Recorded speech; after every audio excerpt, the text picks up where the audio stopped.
Soy la única niña encargada de un montón de adultos. Y ya perdió yo. No quiero reventar. Nos fuimos. Vamos, caballeros, sean bienvenidos a Santa Elena de Guarín.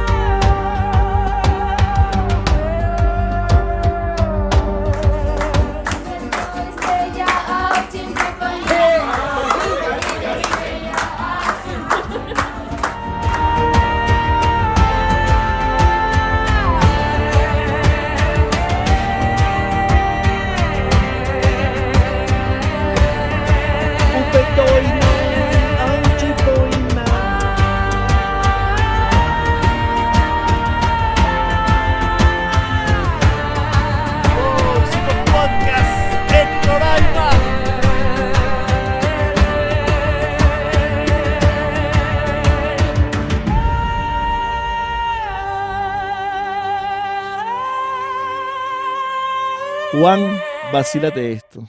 Estamos en la cima del monte Roraima, en la cumbre, en una formación rocosa ancestral, insólita, con un paisaje conmovedor y alucinante. Yo soy John da Silva, John Snacks. Y mi nombre es Juan Carlos Martínez, Juan Sofá en todas las redes. Y 2.800 metros de altura es donde estamos ahorita. Y esa palabra altura es la que nos ha motivado a hacer este proyecto. Hoy estamos grabando el segundo episodio de Podcast en la Cumbre, un proyecto en el cual decidimos hablar de los venezolanos, de la altura de los venezolanos, no solamente de estas bellezas geográficas, no solamente de su gente, sino de sus historias, de sus cuentos. Y en todo este trayecto, literalmente hemos conocido cosas fantásticas que todavía nos falta un episodio por grabar, que lo vamos a hacer en Bolívar, pero ya hoy yo estoy segurísimo, con datos en la mano, como quien dice, con los pelos del burro en la mano, que los venezolanos y nuestro país estamos 100% a la altura. Y el podcast en la cumbre, este proyecto de 3 episodios, lo que busca es resaltar lo que tú acabas de comentar, Juan, y venimos de grabar en Naiguatá y ahora estamos en Roraima. Y yo quisiera, Juan, tomar un minutico para Por favor. leer nuestro manifiesto. Por favor. Y lo que nos motiva y la razón por la cual estamos acá. Mientras yo estoy haciendo estas primeras palabras para leer el manifiesto, acaba de salir el sol. Son en este instante, ustedes los están viendo en cualquier momento, pero para nosotros en el momento de la grabación son las 5:52 y el sol acaba de salir. Y les quiero leer el manifiesto y les voy a decir tal cual lo que nos motivó y lo escribimos pensando en el proyecto. Podcast en la cumbre. Altura no es solo un destino, es una manera de vivir. Queremos recordar al mundo de qué estamos hechos, porque mientras algunos dudan de lo que somos, nosotros seguimos subiendo la barra. No lo hacemos con arrogancia, sino con la certeza de que tenemos con qué. Porque este país tiene historias, paisajes, marcas, pero sobre todo gente a la altura, sin envidiarle nada a nadie. Desde Vacílate Esto, hoy decidimos subir, porque creemos que el camino cambia la mirada y porque contar lo que somos desde lo alto es un acto de orgullo. Queremos decirlo claro, Venezuela no es solo un territorio, es carácter, es talento, es dignidad. Este proyecto no es un reto deportivo y comunicacional, es una afirmación, una manera de decirle al mundo, aquí hay altura. Aquí hay historias, aquí hay país, esto es Podcast en la Cumbre. Y así este manifiesto que nos motiva a estar acá, nos da inicio para empezar a hablar en este episodio, Juan, con este clima sabrosísimo. No está tan frío como yo preveí, pero sí está frío. Sabroso. Y se me vuelve ahora, pues. Ya me di cuenta. Pero es que yo creo que te he comentado varias veces, Juan, durante el trayecto, que he sentido como el síndrome de Stendhal, ese sentido de que, bueno, yo tengo una lagrimita por ahí también cayéndome. Esa idea de que la belleza te sobrecoge de una manera tan profunda que no entiendes lo que estás viendo, que te emociona, que te conmueve, porque de pronto estás caminando y volteas y ves una formación rocosa insólita y obviamente eso afecta los sentimientos y las emociones, ¿no? Totalmente, porque a veces cuando se habla de Roraima uno escucha muchísimo en las investigaciones que hicimos cuando decíamos que veníamos para acá, El dato más fuerte que sale es el de los 2.000 millones de años. Y literalmente escogimos este episodio para hablar de la ancestralidad, porque generalmente cuando hablas de la ancestralidad, inmediatamente te llevas al pasado. Se lleva mucho inclusive a la parte espiritual, a la parte de los espíritus, a la parte, y todo eso es potente, pero realmente la ancestralidad, desde el lugar donde estamos parados, queremos abordarlo desde el tiempo, la perspectiva que le da el tiempo. Son 2.000 millones de años. Y le damos ese concepto de ancestralidad e inmediatamente se lo adjudicamos a los seres humanos. Sí. Y los seres humanos son un pequeño porcentaje dentro de esos 2.000 millones de años. ¿Sabes qué? Es demasiado importante, Juan, que dimensionemos, porque cuando uno dice 2.000 millones de años, pareciera que estuviera hablando de una cifra. Sí. Y esa cifra necesitamos darle dimensión. Y para darle dimensión deberíamos de poder decir algunas cosas, ¿no? Mira, Esta piedra donde nosotros estamos, Juan, tiene aquí, y este macizo guayanés, tiene aquí una presencia de tiempo tan impactante que hay cosas que se crearon después y que desaparecieron, que no tenemos ni dimensión y la queremos dimensionar en este episodio. Dame una, Juan. Mira, Faltanque, como media hora. Puerto Ordaz, parada 1. Después mañana, Puerto Ordaz, Canaima, Canaima, Santa Elena y Santa Elena empieza. Podcast en la cumbre, Roraima. Después le contamos sobre los pueblos urbanos. No, pues estamos listos. Hemos ido, primera etapa 1, llegar al aeropuerto y comer. Listo, vamos para la guagua. Yo.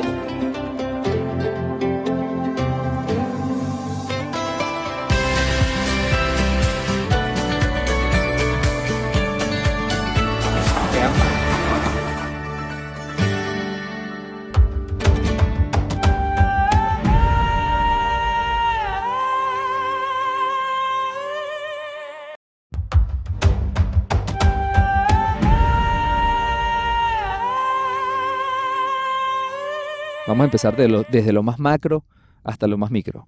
Por ejemplo, el macizo guayanés data de 1.700 millones de años. 1.700 millones de años. Pero ahora escucha esto, John. Escucha esto que cuando lo leí me pareció absurdo. La vida multicelular compleja. La vida multicelular compleja. Es decir, todo lo que tiene que ver con animales, seres humanos, plantas, todo eso apareció hace unos 600 millones de años. Los dinosaurios vivieron entre 240 y 66 millones de años. Déjame aportarte un dato, Juan, sobre eso que estás diciendo. Estamos hablando de que, o sea, ya existía muchísimo más esta roca donde nosotros estamos en este instante. Cuando empezó a aparecer la célula que generó después la vida. Es absurdo, Es- literalmente. Y el dato, hay un dato que estuvimos viendo en guión que me pareció increíble también, que es que formaciones rocosas que para el mundo son impactantes. Por ejemplo, la más alta del mundo, los Himalayas, tienen 800 millones de años, 600, cuando esto tiene 2.000 millones. Es decir, los Himalayas no existían cuando esta formación ya existía. Y eso me da la dimensión de que la montaña más alta del mundo no existía cuando esto existía. Y eso realmente es como un statement que lo hablábamos anoche. Para mí, un statement cuando hablamos de ancestralidad es literalmente el mundo diciéndole a los seres humanos, ustedes son los que están de paso. Esta roca y lo que yo he creado, eso realmente es ancestral. Es lo que perdura y perdura y perdura en el tiempo. Entonces, entender ese concepto de ancestralidad y todo lo que implica, porque para hablar de ancestralidad tienes que hablar de todos los procesos evolutivos y de adaptación que requiere para lograr la supervivencia en el tiempo. Trasciende lo humano. Pero muchísimo, es una fracción. Como seres humanos somos una fracción. Es que cuando yo leí el dato decía, la vida multicelular es una fracción. Los dinosaurios, que siempre uno dice que no, ok, piensa en la historia, es pero una mínima fracción. Y donde estamos parados ha sido testigo de todo eso. Por eso todo lo que pisamos, todo lo que vemos, requiere el contemplar y requiere el respeto, porque realmente no, puede sonar feo, pero en cuestiones de tiempo no somos nada frente a eso. Mira daticos sobre eso. Pensemos, cuando Europa descubre que la existencia de América ya existía, por supuesto, sino que Europa descubre que esta parte del mundo está, eso fue en 1490. Estamos hablando de 500 92. años. Estamos hablando de 500 años. Y esta, o sea, 500 años. Y esta piedra está acá de 2.000 millones. Sí. Es decir, para esta piedra fue ayer.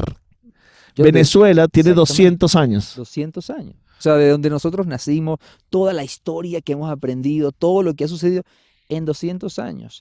Nosotros tenemos 40, 45 años. O sea, es una fracción mínima frente al escenario en el cual hoy, por primera vez en la historia, se está grabando un podcast. Entonces, literalmente creo que fue una decisión muy, muy acertada, estando en Roraima, escoger el tema de la ancestralidad y darle el contexto y la dimensión correcta. Pero en este tepuy, en la parte superior, en la cima, se genera vegetación, fauna y animal de manera endémica. Es decir, cosas que solamente existen acá, animales que solamente existen acá, plantas que solamente existen acá, que además para que existan han tenido que pasar por un proceso evolutivo complejísimo, súper complejo, porque las condiciones son muy particulares. Nosotros estamos acá y si volteamos allá, vemos, o sea, es insólito lo que vemos. O sea, unas piedras, aguas estancadas, aguas rodando, unas piedras que parece la luna, parece Marte, con algunas plantas, es una locura absoluta. Hay ahí dos datos, John,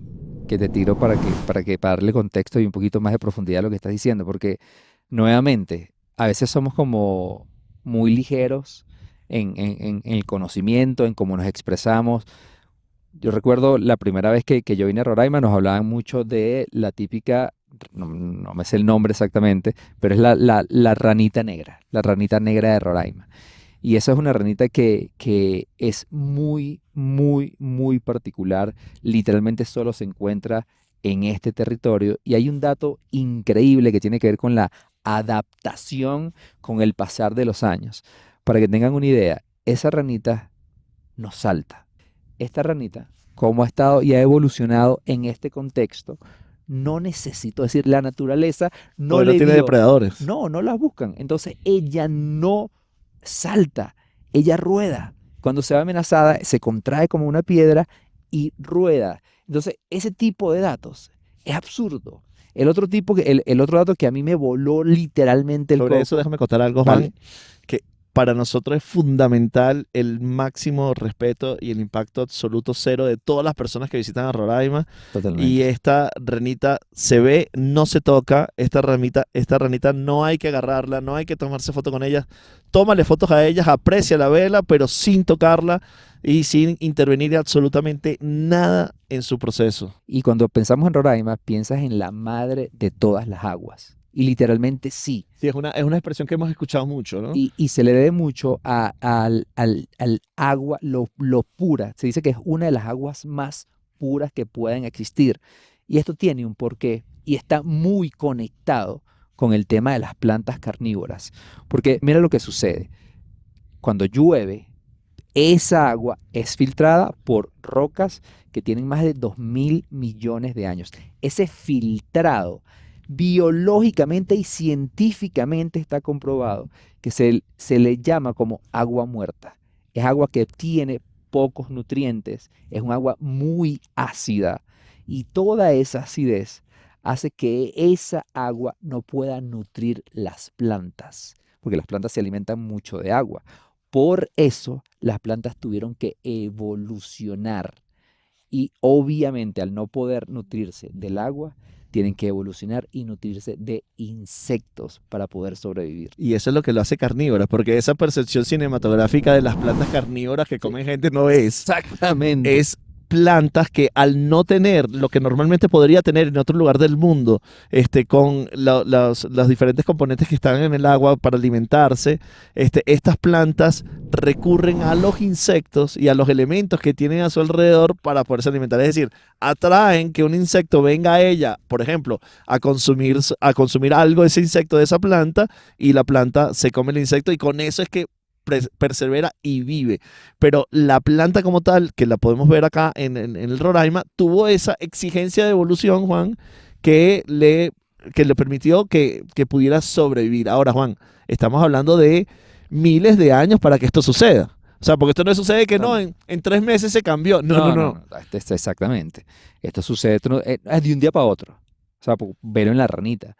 Han sido miles de años para que la naturaleza decida si necesita agregar en el ADN de esa especie la evolución para que pueda sobrevivir. Eso es lo que me parece fascinante de cada cosa que vemos aquí arriba. Con los brazos abiertos y bienvenidos sean a nuestra comunidad.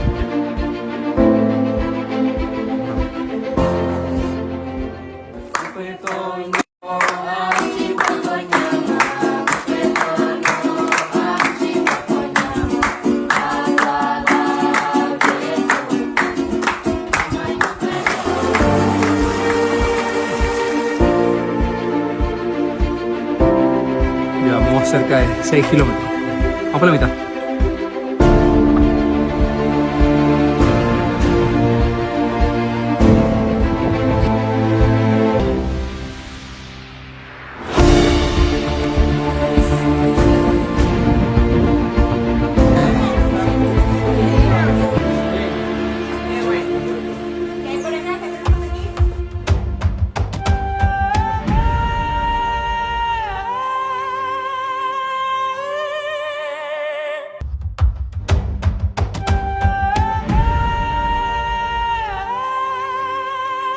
¿Dónde? Porque hay dos cosas que quiero ya empezar a introducir sobre la comunidad Pemón, que tiene que ver sobre que entiende la comunidad Pemón y su leyenda es que el Roraima era el árbol donde salían todos los animales, todos los frutos y todos los vegetales. Y entonces este árbol donde salían todos los frutos y donde salían todos los animales fue cortado. Y al ser cortado se cae y a partir de allí es que se forma el Roraima. Entonces esa es la visión de cómo lo ve la comunidad Pemón, que tiene dos cosas. Entiende que el Roraima no la visita a la cima porque entiende que es el lugar donde viven sus dioses. Y además esa comunidad que me parece bellísima el cómo entiende su fe, porque entiende que sus dioses viven en la cima del Roraima y además entiende que su dios es la naturaleza. Es decir, son los animales, son los árboles y es el ecosistema que tienen al lado lo que entienden como un ser superior donde ellos son parte. Entonces, esa es la primera leyenda que tenemos o la primera información que tenemos de cómo existe Roraima, cómo se crea Roraima para darle paso a esos primeros exploradores. A mí de esa historia, cuando literalmente nos las contaba un nativo, un Pemón, él nos decía que cuando nos echaba esa historia, a mí una de las cosas que me quedó fue la nobleza.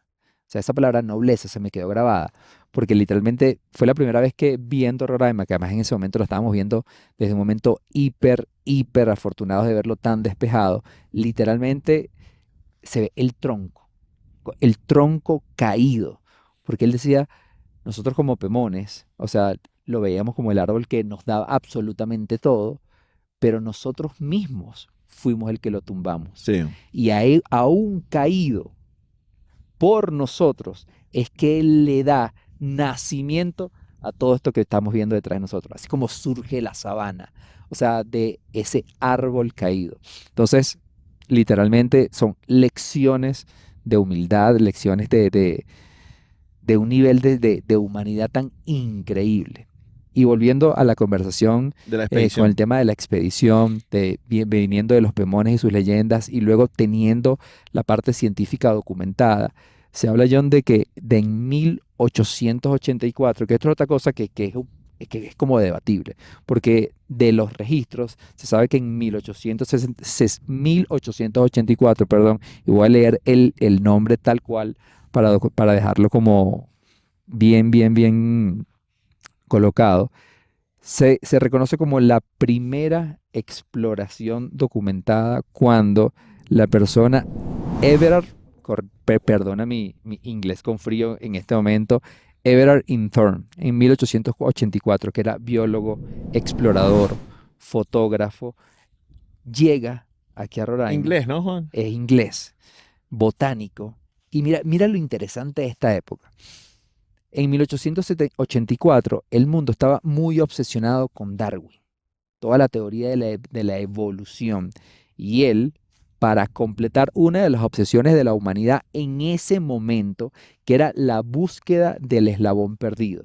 Ese eslabón perdido que iba como a A cerrar completar el ciclo de la vida. del ciclo de la vida, bueno, la pregunta que siempre nos hacemos, de dónde venimos.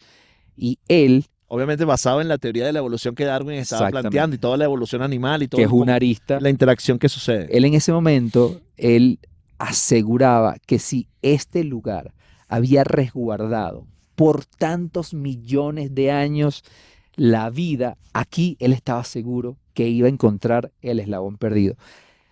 Pongamos esto en contexto, Claro, Johnny. 1882. 1884, época victoriana. En ese momento, imagínate, nosotros para hacer este podcast, muchas marcas nos apoyan. Él recibe apoyo de muchos científicos, muchos gobiernos, es decir, recibe una cantidad Financiamiento. importante de apoyo financiero para llegar aquí, porque viene a completar o a responder esa gran pregunta que nos hacíamos como humanidad. Y cuando llega aquí, hoy en día decirlo suena como, pero mira todas las especies que descubrió. Pero literalmente, y como en un artículo que conseguí decía, el fracaso de la expedición Thorn. Claro, porque él viene con un objetivo, que es encontrar ese eslabón, Así es. y llega en expedición y ¿qué encuentra? Encuentra plantas, encuentra ranas, encuentra una cantidad Que hoy día son fantásticas, que que hoy día es impresionante. biológicamente hablando, dices, es absurdo. Qué todo maravilla lo que se acabamos haya de hecho esa contar. expedición. Pero en ese momento su expedición fue tomada como un fracaso.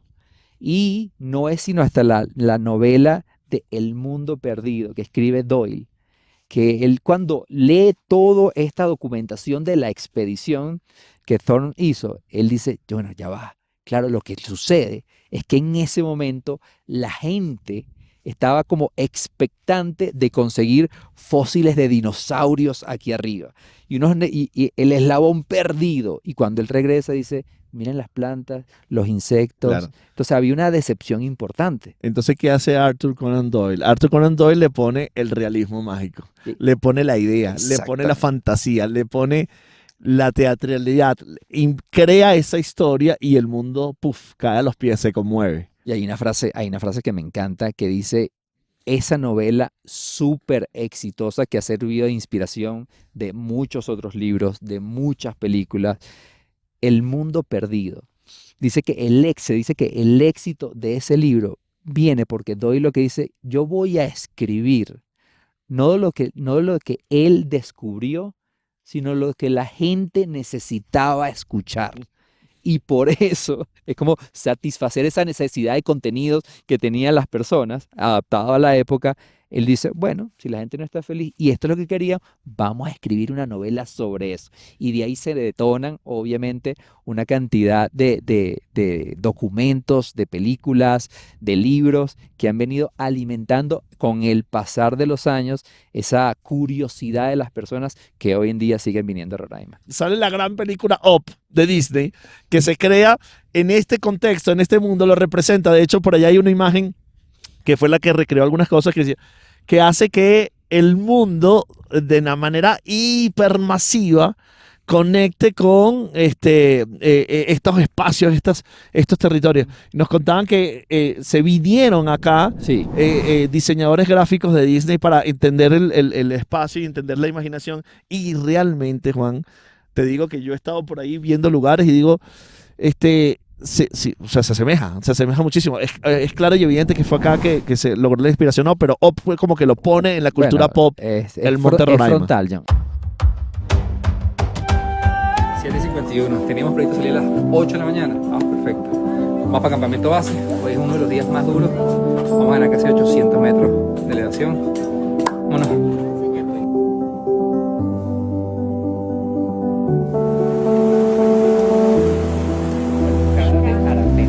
Espectacular. Esto tiene forma de tapada. Es arapé.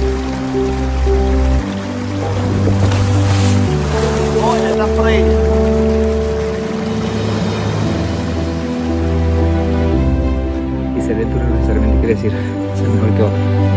A veces enfrentar tus propios miedos.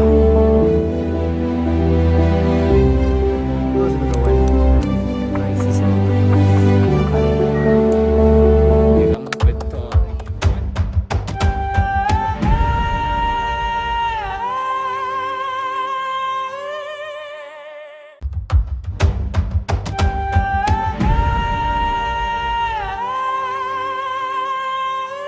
Y ese dato que comentas de los creativos y de los productores de la película, y esto lo pueden buscar en Google, es información totalmente disponible.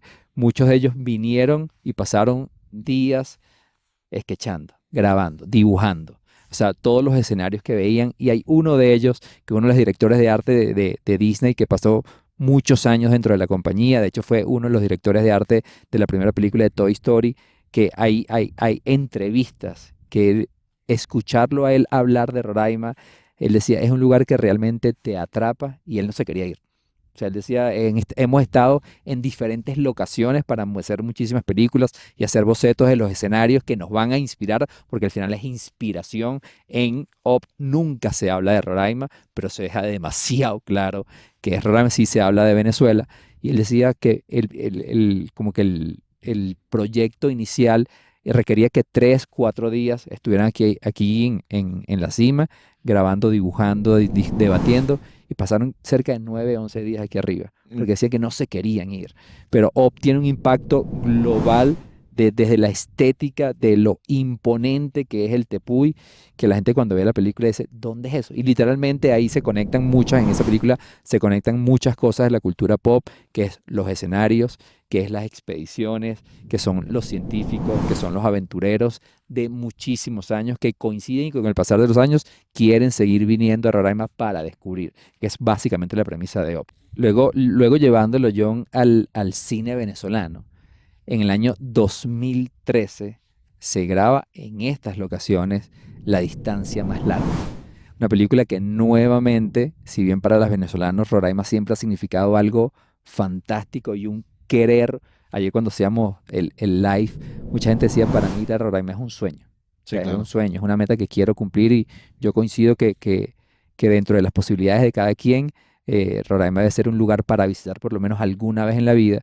Esta película retrata de una manera fantástica también los escenarios que estamos teniendo el privilegio de ver en este momento, y le aporta a los venezolanos ese deseo de querer subir, querer conocer algo que es nuestro. Tú lo decías al principio, Venezuela concentra la mayor cantidad de tepuis en el mundo. O sea, creo que lo hablábamos en estos días, nos contaba una de las guías que Brasil tiene tepuis, Sí, sí. pero no esa cantidad. Y eso es crucial, porque la comunidad Pemón, y ahí es donde yo creo que tenemos a la Venezuela de altura de nuevo presente, es la encargada de preservar, mostrar, cuidar estos espacios, pero de allí, hablando de la ancestralidad humana, que ya le dimos la dimensión de la ancestralidad Sí. física, social y animal, es lo clave de esa comunidad, que este espacio que hoy día vemos, que respetamos,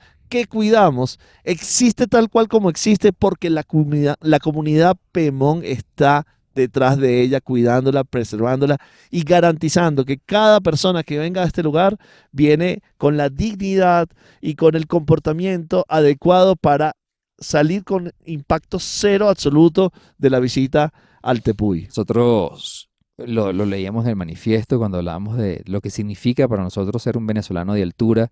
Hablábamos de la gente y sus historias. Y si algo fantástico nos hemos conseguido en este viaje a Roraima, es literalmente eso a través de los pemones. Que además yo me enteré en este viaje que la palabra pemón significa persona. Hermoso, Juan. O sea, significa persona. Y una persona con una calidad humana, con una devoción por cuidar y preservar su cultura, que nuevamente, si nos vamos a esa parte de la ancestralidad, ahí sí que estamos hablando de la parte humana, cala perfecto, porque han sido ellos los responsables no solamente de cuidar la parte geográfica, el entender lo que significa Roraima para ellos, sino el tema de las costumbres, el tema del del transmitirle a las generaciones el tema de los, que se dice poco, pero el tema de los porteadores. Odi nos mostraba, o en una guía ayer, nos mostraba los porteadores hace, no sé, 30, 40 años, una foto de hecho blanco y negro, y tú veías el Pemón en sus vestimentas de la época, subiendo, que el único punto que los conecta realmente es el Guayare. Había poca evolución, y a mí me llamó mucho la atención. Decía, mira el Guayare de esta foto de hace una cantidad de años, y mira el Guayare que lo estamos Qué viendo ahorita. divertido es que Es un tú le das poquito el más bolso, creado con tecnología, con borde, ¿qué tal? Ellos agarran el No, bolso yo no y te- lo meten en el John, Guayare. no te lo reciben. No por mal, No, sino porque no es cómodo para ellos. No, y hay un corte en el tema de la trascendencia cultural. O sea, porque nuevamente es un tema importante de enseñarles no solamente el cómo se teje, el cómo se forma. Cuando yo subí hace años, desde muy pequeños, ellos los suben a la montaña para entender el aporte que le tienes que dar al turista para poder subir. Es decir, parte de la cultura han sido lo que realmente, cuando veníamos llegando a Roraima, se ve esa gran roca que se le llama el guardián de Roraima. Realmente esos son los Pemones. Y ahí es donde yo le quiero dar la dimensión a recoger este espacio que estamos hablando para hablar de la Venezuela de altura. Este espacio que es único en el mundo, que tiene más de 2.000 millones de años, que concentra las montañas más antiguas del mundo, de todo el mundo. Obviamente su creación y su formación existe muchísimo antes desde que un concepto llamado Venezuela existiera, es verdad. Pero resulta ser que en los últimos 300 años, 200 años, su comunidad que vive en Venezuela, que son venezolanos, son los responsables de cuidarla, de preservarla. Es decir, el espacio más antiguo, uno de los espacios más antiguos del mundo, que inclusive, Juan, hay datos que están desde la Pangea creados, Totalmente. existen desde la Pangea, están siendo cuidados en la contemporaneidad. Desde que la vida humana tenemos esta visión de los últimos 300 años por una comunidad venezolana que son los Pemón, que además tienen como principio llamarse personas y además creen en la naturaleza o creían en la naturaleza como sus dioses. Hoy día tienen otras influencias y otras creencias, pero esa visión humanista, esa visión de la naturaleza parece potente, y eso es lo que le aporta Venezuela al mundo. Eso es lo que le aporta Venezuela al mundo, y lo repito, eso es lo que le aporta Venezuela al mundo. John, fíjate, me quedaría si te digo que estamos en uno de los lugares más ancestrales y antiguos del planeta, que además tiene una historia maravillosa. Hemos contado algunas, pero tengo un dato que te habla el coco. Cuando dices antigua, dices todo el planeta. Todo el planeta, John. De hecho, Venezuela es uno de los países que más tepuis tiene. John, estamos hablando de 2.000 millones de años. Pon eso en la calculadora ahí para que tú veas. Juan, pero si me dices 2.000 millones de años, en ese entonces no existía ni los dinosaurios, ni tampoco existían los Himalayas. Es decir, la montaña más grande del mundo no existía, y esto ya existía. Además lo estamos viendo súper despejadito. Esa forma, hay una leyenda indígena que dice que originalmente esto era el tronco de un árbol que daba todos los frutos, alimentaba a la fauna y la flora, pero que además las mismas comunidades lo tumban, y es tan noble que con esa caída luego él da el surgimiento de todo esto donde estamos parados hoy. Agarra ese dato ahí, pues. Una locura.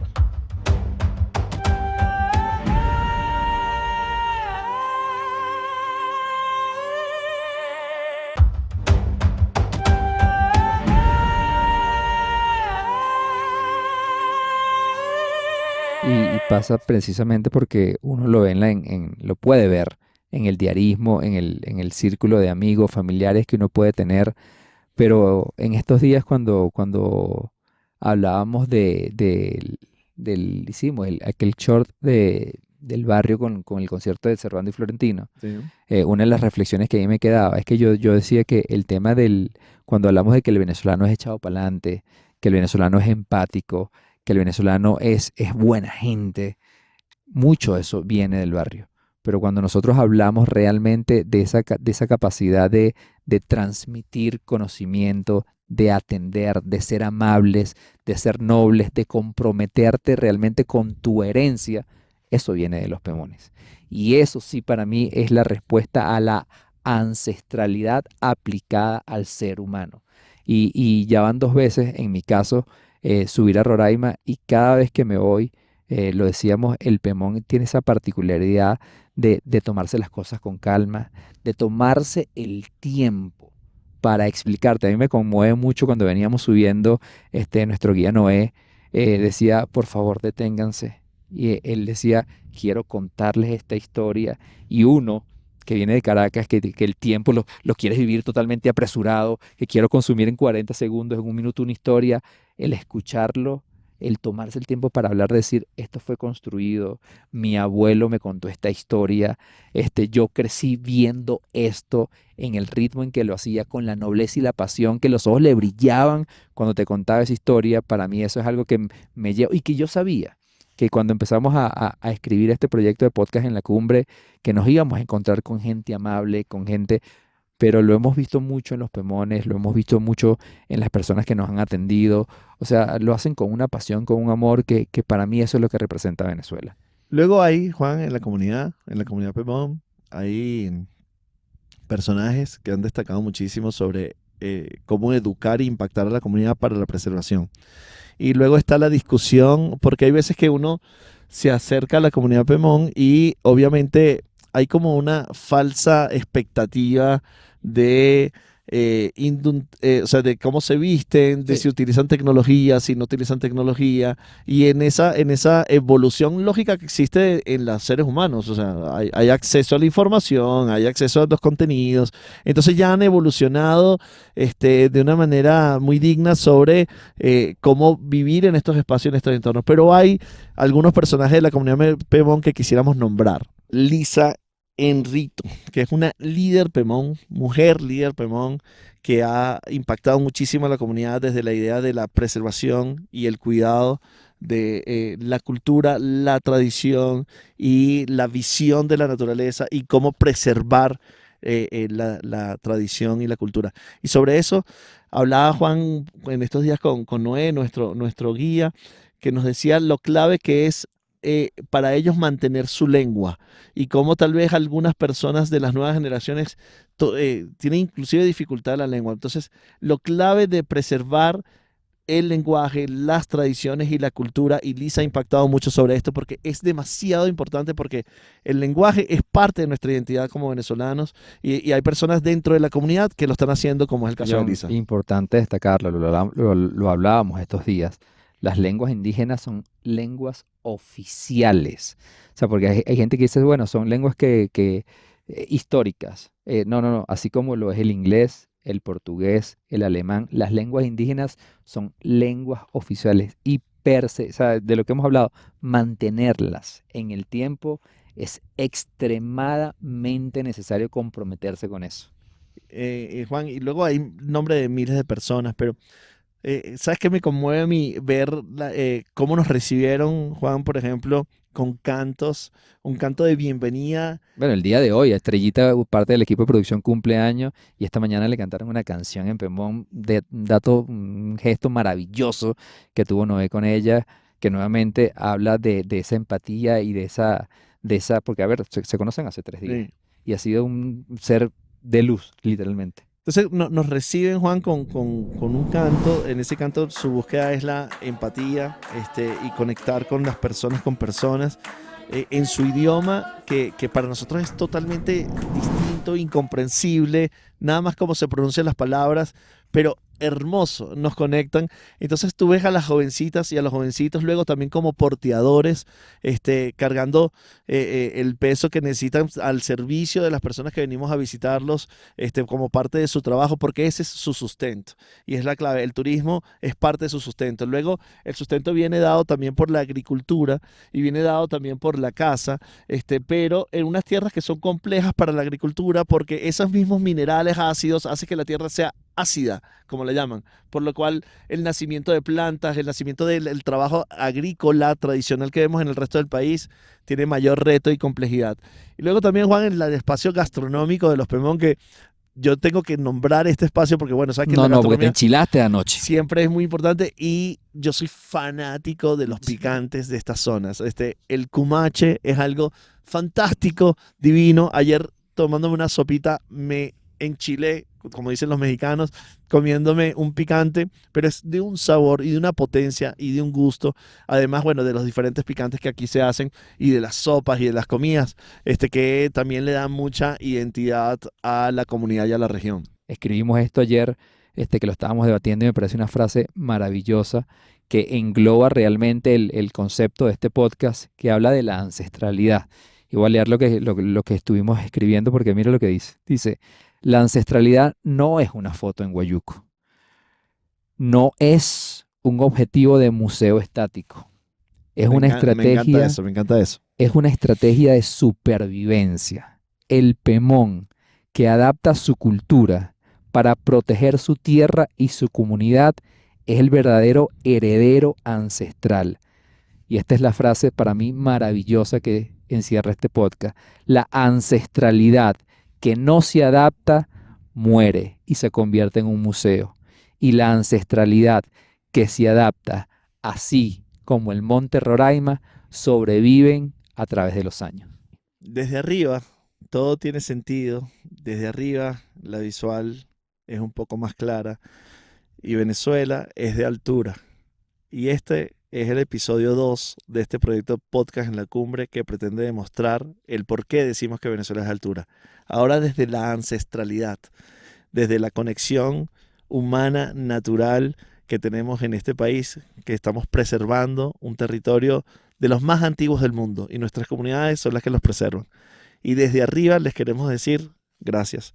Gracias por ver este episodio, el segundo episodio de Podcast en la Cumbre, y ya solamente nos queda el tercer episodio, que es el episodio que grabaremos en Bolívar. 3 semanas. Mi nombre es John da Silva, John Snacks. Y mi nombre es Juan Carlos Martínez, Juan Sofá en todas las redes. Seamos empáticos y si tienen la oportunidad de soñar y de pisar y tocar esta tierra de Roraima, háganlo.